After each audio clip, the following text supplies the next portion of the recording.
Hey everyone, David C. Anderson here coming at you from the Knife Center. Welcome to Knife AQ number 38, the knife series where I answer all your questions, whether they're sharp or dull. This week, we're talking about cut-resistant gloves, how to sharpen Tanto blades, and the difference between strength and edge retention when it comes to your steel. Let's get into it.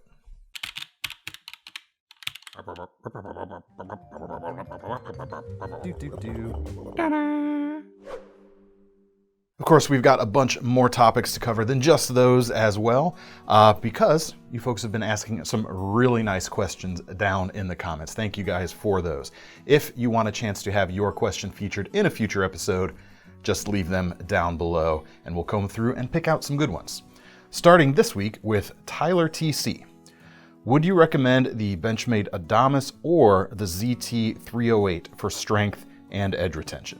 Getting right into it. So yeah, the difference between the two things you said there, strength and edge retention, kind of different things, kind of run counter to each other. But we'll kind of go through the two of them here. Both of these knives definitely considered hard use folders for sure. A lot of strength, a lot of edge retention on both of them, but two very different steels. And so it depends on what you're going to prioritize. If you're going to go for edge retention, I'd give it to the 308 for sure. The 20 CV steel on here should have a longer lasting edge than the crew wear on the Benchmade. And this particular knife comes in just right at 300 these days. 3 3/4 inch blade, titanium frame lock, titanium liner, and G10 on the front. And a really good slicing profile on this knife, despite having a nice big broad blade like this. I've always really appreciated what they give you here. But when it comes to strength, you know, the locks do come into it there, but the toughness aspect of the steel also plays a part. In terms of the lock, again, frame locks can be very strong. Axis locks also tend to be very strong. I tend to prefer axis locks myself personally, just because that's what I like. I love the fast action of them. So I'm not gonna really, it's hard to one-to-one compare the strength of the lock on this ZT and on this Benchmade because we don't have kind of testing equipment to do that. So locks aside, when we get down to the differences in steel, strength-wise, the toughness winner is definitely going to be the crew wear on this Benchmade. It is a non-stainless, which is why you see this coating here, but as is typical, non-stainlesses tend to be more tough than comparable stainlesses, and we do see that here. Edge is going to last a good long time, don't get me wrong. It's no slouch when you compared to that 20 CV, but the toughness definitely takes a few leaps forward. And the prices on these are better too. I mean, this is the automatic version right here of the Adamas, coming in at just over 300, like 306. But the non-autos are about 238, so significantly cheaper than the ZT there. So in the end, as to the question of what's right or wrong for you, it comes down to what you're going to use it for, kind of what are your priorities. And I always say, and I hold this true in my knife choices as well, kind of the harder you're going to push on a knife, harder you're going to thrash it, worse you're going to treat it, so to speak, toughness gets more and more important. So hope that helps you out. All right, next question comes from Spiro Theodorus Agnew. I find the second most common task I use my knife for is cutting fruit. Apples and oranges mostly, but really all kinds, and none of my folders are quite long enough. And when I'm near my kitchen, I do use my paring knife. Can you recommend an EDC folder with a longer blade that would be appropriate for this kind of task? Absolutely. I'd say for something like this, definitely look to knives with paring knife-like blades, because one, it is going to do your food prep stuff really, really well. And also, when we're talking about kind of the evolution of knife design over the centuries, the paring knife has been unchanged for a long time because not only does it do all that food prep stuff really well, it was also like the de facto style of utility knife for a lot of cultures back in the day. So it's a well-refined and well-proven shape. So I've got another ZT here to start things off. This is the 707. This knife should do excellently at that fruit peeling stuff. Comes in about just under 250. You've got a 3.5 inch blade, 20 CV steel here again. It's kind of funny to see, it's not that much shorter than that 300, but very different animals, as you can see. But you've got that excellent steel, good edge retention, You've got the stainless qualities, which is going to be much appreciated when you are cutting fruit, and a high or a full flat grind and even a swedge here along part of the spine should pull off those tasks really well. And like the utility uses of paring style knives, great EDC as well. Now it is a titanium frame lock flipper with carbon fiber on the front, but you've also got a couple of kind of new things in the ZT arsenal, so to speak. Tuned detent system for one, where the detent ball that holds the blade in the closed position is on the front side of the knife rather than being integrated with the back side and the lock bar. So you can actually put a little bit of pressure on that lock bar without affecting the opening action. Still flips open quite nicely. Now if you really bear down on it, you can get it to slow down a bit, but just in day-to-day use, you don't have to think about that, which some frame locks you do. You've also got a nice deep carry pocket clip here, screwed in from the inside of the knife actually. So there's no screws sticking up, no bit of part of the clip either sticking up. This is gonna be very easily taken in and out of the pocket, nice and deep, and you got a really just kind of small footprint when it is folded up. Now, if you want something with a little bit more belly, you do have a nice super acute tip on this ZT, which is more paring knife-like. So in that case, you might want to check out the Boker Urban Trapper, which is a design by Mr. Brad Zinker. Nice narrow blade profile again, hollow ground in this case, but I still think it's going to work pretty well on the food preppy stuff, even if I prefer a flat grind for kitchen-y quote-unquote tasks. VG10 steel, 3.5 inches again, so very similar in length. Looks like the ZT has a little bit more sharpened edge length than the Boker here. But I like the way this guy is finished. You've got a nice horizontal grain, very premium feel, titanium handles, and this particular version, without any of the inlays, just the straight titanium, comes in about $105. And you've also got deep carry pocket clip in this case as well. Frame lock, nice flipping action. Ball bearings in the pivots of both of these knives, and that's not super ideal necessarily for food prep. You're gonna wanna make sure you keep those cleaned and oiled with something that's food safe. I always like mineral oil myself, but there's plenty of higher tech food safe oils out there as well. But I really like the otherwise open structure of the handle on this Boker especially, because again, ease of cleaning that out when you're done cutting up that, oranges especially, that juice can get into pivots and just keep it clean and you should be in good shape. But check those guys out. Hope that helps. As bad as lemons, though. Yeah? Yeah. Those are great on little cuts on your fingers. Next question comes from James Borkowski. How do you sharpen a Tanto blade? Very cool. Common question, actually. The principles, I'll get into how you treat it differently than other knives out there, but the principles are the same as with sharpening anything. You use as fine of a grit as you can to initially set the edge, work that burr up, work it back from the other side. We've got a series of sharpening videos. We'll make sure to link to that if you need the primer on that. But in terms of how they differ from sharpening anything else, you basically just have to treat each angle on the Tanto like a separate blade or a separate edge, essentially. So this is a cold steel here. It's the Mini Kyoto, the Kyoto 1, I should say. And you're gonna come in on your stone, your strop, whatever you happen to be using. You can even use stuff like the belt-based sharpeners from Work Sharp, but you're gonna just come in and sharpen the straight edge here from the heel out to the transition point. Don't roll through that, or you're gonna wind up losing that point and you're not gonna have that kind of Tanto style after a while. But once you get that where you want it to be, move on, hit the leading edge as well. Same thing, just that little bit. Don't roll over the edge, you wanna keep that nice and crisp. Beyond that, just keep taking it up to finer and finer grits until you've got the hair shaving edge that you're looking for, or whatever shaving edge you are looking for. Takes a little bit of practice for sure. Now that Kyoto has a very crisply defined American style Tanto blade on it, but there are some Tanto shapes that are a little more hybrid, kind of in between this Western style Tanto and a traditional Japanese Tanto, which actually doesn't have that crisp point delineating the two edges. I'm thinking things, hybrid things like the SOG Trident AT. Assisted opening knife from SOG. They come in about 95 bucks. And you do have that transition point here, but you've got a fair amount of belly here on the leading edge right in front of that straight edge there. This is almost just a drop point profile, essentially. But with these, you certainly can go in and sharpen it in one continuous motion, whether you're on stones, rods, or whatever. Just know you are going to lose that point a little bit, but for me, I tend to prefer a drop point anyway. I actually like the way this would look once that point goes away after a series of sharpenings. So you can certainly sharpen it that way, even the more crisp style here. Just know you are going to lose that defining point. If you want to keep it, treat them as separate edges. All right, next question comes from Steven Grobler. How's it, DCA? 2 questions. I'm looking for new gloves whilst bushcrafting. Excellent use of the word whilst. Whilst bushcrafting, camping, and whittling. Can you recommend cut-resistant gloves? I handle very sharp knives, and I've had a few close calls, even when being careful.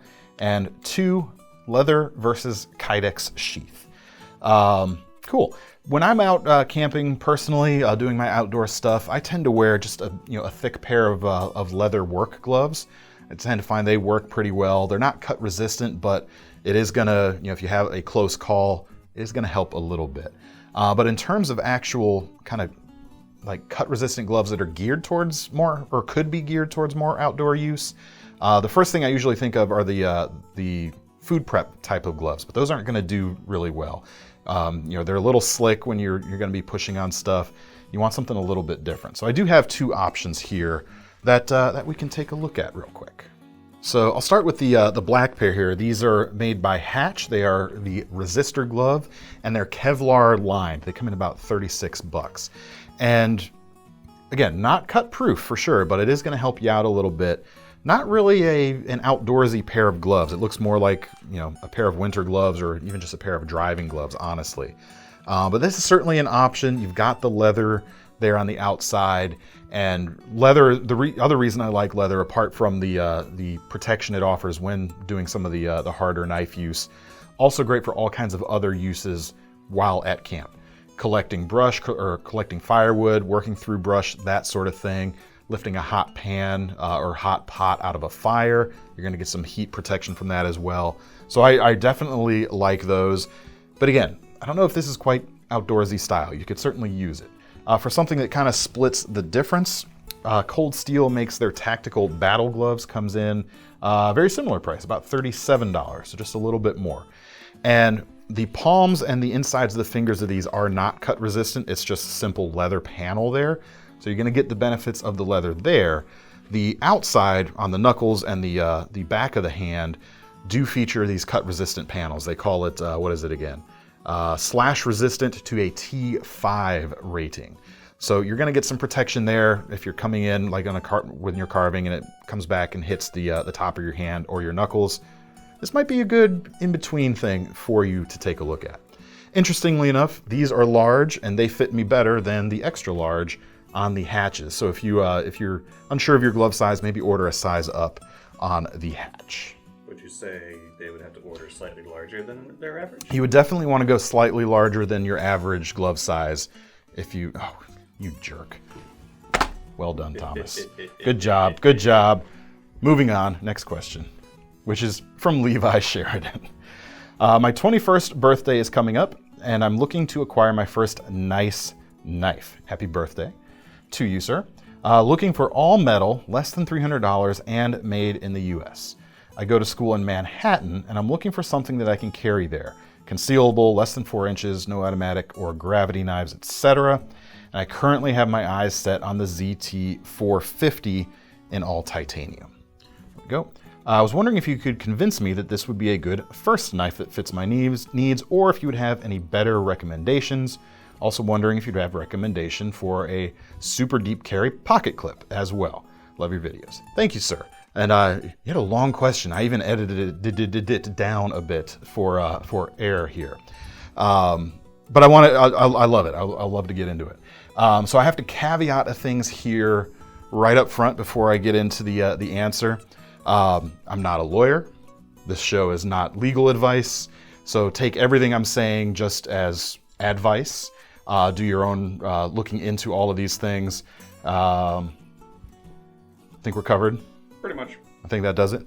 But one thing you're going to want to just be careful of, even though the situation on the ground in New York City is so much better than it was even a few years ago, thanks to the fine folks over at Knife Rights and the laws they helped pass in New York, one-hand opening knives that lock open may still be a little bit of a problem on public transportation. There's a bylaw in like the transit code somewhere that they could use to still not let you use those knives or view those knives as gravity knives and prosecute. According to Knife Rights, at least their website, which we'll make sure we leave a link to their New York City page, you could be okay, probably even okay, but it hasn't been tried in court yet, so keep that in mind when carrying any knife in New York City. You certainly always want to be real circumspect, just because they tend to not look too kindly on us knife folks. The other thing I would say is don't worry at all about the pocket clip on a knife like this, because interestingly, whereas most places in the country don't want you to conceal your stuff, in New York City you have to keep your knife completely concealed, and that includes the pocket clip. It also includes making sure the knife doesn't print through your clothing in a pocket. Seems kind of silly, but that's what the situation is. So pocket clip's not going to make any difference for you while you're carrying it in New York City. Keep it inside a pocket, and at least with a knife like this, it's nice and slim, so you stand a better chance of maybe keeping it from printing a little bit. I think that's all of my layman's, not professional advice I have to give you. But is this a good first nice knife for you? Should I convince him? It's a really cool little knife. You get all that ZT quality. Pricing comes in pretty reasonably. Let's see, I'm thinking it's $160 or so. Where's my guy? So yeah, $188 these days. So not bad at all. So well under your $300 budget. It's not too big. You get excellent steel with the S45. You get excellent flipping action thanks to the ball bearings. And I haven't seen too many deep carry pocket clips for these, but I haven't been really looking for them either. But again, be careful with that. Yeah, I think that's a really good option for you. Let me check my notes here, see if I remembered all of the caveats real quick. Yes. But big thanks to the folks over at Knife Rights. They did just launch their Ultimate Steel giveaway for this year, which is their big fundraising drive where you can buy raffle tickets. Again, we'll leave a link to their New York City page, and we'll probably leave a link to their Ultimate Steel as well. We'll throw them a phone. I love those guys. They do really awesome stuff. Definitely worthy of support, at least in my personal opinion. Not legal advice, not KnifeCenter sanctioned advice. It's me, David C. Anderson. Next question. Made it. Gary Bruner asks, hey David, with all the newer slip joint or double detent folders that have come out in recent years, do you have any recommendations? Looking for one with a Micarta scale or nice wood, would appreciate your thoughts. Sure, my friend Gary, how are you, sir? I do have a couple of options here.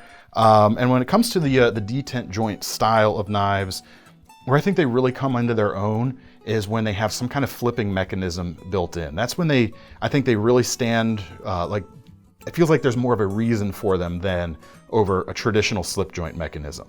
You get that fast opening and kind of fidgety action too, if that's what you're after. If that is not what you're after, I would personally just go for more of a classic slip joint mechanism, because there's a little bit more resistance on the close. So they feel a little bit safer in my opinion. But here, I got two kind of detent joint flippers here to take a look at. We've got the Civivi Appalachian Drifter and of course the Artisan Cutlery Small Archeo, which is a KnifeCenter exclusive pattern in this small size, both with a detent joint.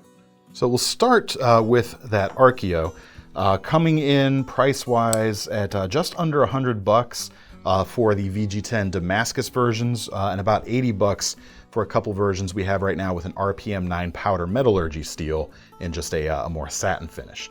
But you get nice modified Wharncliffe shape, kind of vibes similar maybe to a Kershaw Leek. If you like that style of knife, it's going to be a good kind of alternative. Under 3 inches, and you've got that detent joint. So you can see what I'm talking about there in terms of the action versus a traditional slip joint. You have to push a little harder to get the knife closed. But you've got a flipper tab in the case of this particular knife. It actually flips open really well, and that tab becomes a nice safety as well. Not just from your finger sliding forward, as all flipper tabs function, but also if the blade does come disengaged and starts to close, your finger's going to keep it from moving. On top of that, there's also a small pin that's attached here, as I fumble with it, sorry, that you can insert right behind there and lock the blade into the position that it's in, whether open or closed. So you get that extra bit of peace of mind if you really need it, or you keep it out of the way and no one will ever know you actually have locking capability, because this is just a non-locking knife overall. Very cool. And of course, some nice packawood here. We do have some Micarta options as well. And you weren't asking for these specifically, but we've got some G10s and marbled carbon fibers also. If you'd rather have something with a more traditional kind of blade shape vibe to it, it's not completely traditional here, but leans more in that direction. The Civivi Appalachian Drifter is quite nice, and some good steel options here. If you're going for the most edge retention between these two, you've got S35 VN on this Civivi, which is quite nice. There is also a Damascus version, but the 9CR based Damascus Civivi isn't going to match up to the edge retention of the VG10 Damascus on the Artisan, but both are going to be pretty good. But likewise, on the blade length, you're under 3 inches. We've got a high hollow grind rather than a flat grind there. Probably a little bit better cutting geometry overall on this particular knife due to that high hollow and the thinner blade stock to start with. And you do have also a nice flipper tab here. It doesn't stick out the back like a traditional flipper tab. This is more of a top rear flipper. Works really well, but you don't get the same safety benefits of a traditional flipper tab. So, use this knife with a little bit of care. That just kind of goes with the territory. And you've got that Micarta you asked for as well. Price-wise, about 83 bucks on these. So yeah, definitely edge retention-wise, especially at the same price as the RPM 9 on the others, probably give it to the S35 on this knife. All right, that brings us to our lightning round for today. Micah V, ACDC, can you recommend me a knife that seems to fit every style, something that can go with dress clothes at an event or blue jeans working in the garage? Thanks. It's that ZT we looked at, the 450. Really, there's a lot of just all titanium knives out there that could work really well. But this one, I think it fits really nicely. You've got a stonewashed finish on the handle, so it has kind of that look that's going to fit well in a pair of blue jeans very nicely. But it's still a fairly slender shape overall, and it's not so big that it's going to be too much in polite society as well. So definitely check that guy out. Actually, maybe Urban Trapper could also be kind of nice. This one's a little more rugged. But this one might be good for our New York friend also. Yeah, it's even slimmer. It might be even better for to keep from printing in your pocket. Yeah. The answer is that ZT, though. Next question. Alexander Smolyakov asks, so in the knife world, what knife brands are exotic, like Lamborghini, which is luxury, like a Rolls-Royce, Grand Touring, as an Aston Martin? What are knife Teslas? I'm kind of going to lump most of those together and tell you Chris Reeve, Shirogorov, Rockstead. Really nice, really good set of things there. As far as knife Teslas, clearly it is the Kaiser Cyber knife right here. Smooth. Yeah, there you go. Next question comes from Michael Dell. Hey, I've been into knives most of my life. I have a lot of lower quality knives and I'm wanting to get into higher quality, but still stay in the range of $40 to $50. Any suggestions? Yeah, check out, there's a lot of stuff these days from brands like Civivi, CJRB, and Bestech around that price range that are put together exceptionally well. Check pretty much anything out from those brands in that price range and you're gonna be in pretty darn good shape. All right, Jim B asks, love the series, been entertaining and informative. That's what we go for, thank you. My question is, looking for my first frame lock flipper, what would you recommend? Relatively hard use and love the Hinderer XM18 3.5, but not the price. It's that ZT again. $450, 188 bucks. Similar enough style-wise to the Hinderers that it could probably get what you're looking for. A little bit smaller, There is the 5.62 from ZT, which is very much like the Hinderer 3.5, but that's $70 to $90 more than this knife, but this would be good. That other 5.62 would be a good option as well. All right, next question comes from David Slavic.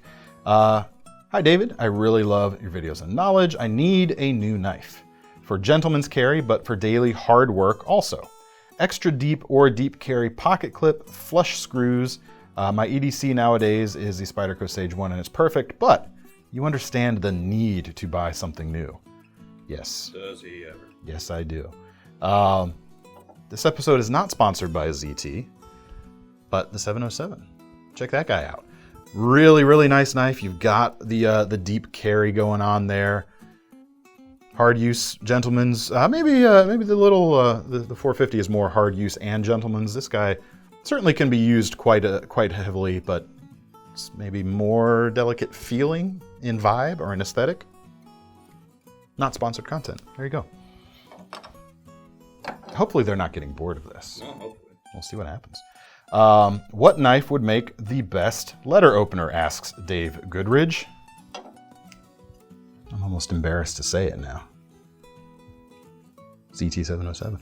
Any of these executive style knives are going to be really great. You want a long, slender blade like a paring knife. So that ZT, that Urban Trapper we looked at earlier, both phenomenal options for that.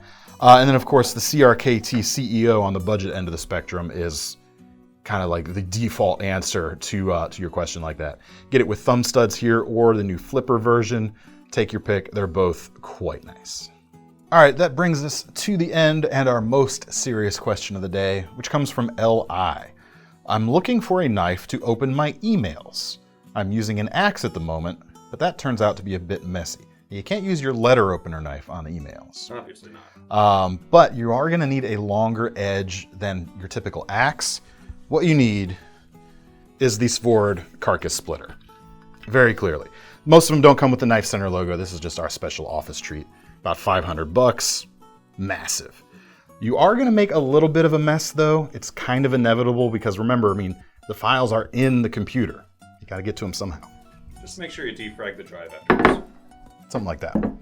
That's it for today, folks. Make sure to leave your questions below for our future episodes. We'll pick through and find some really good ones.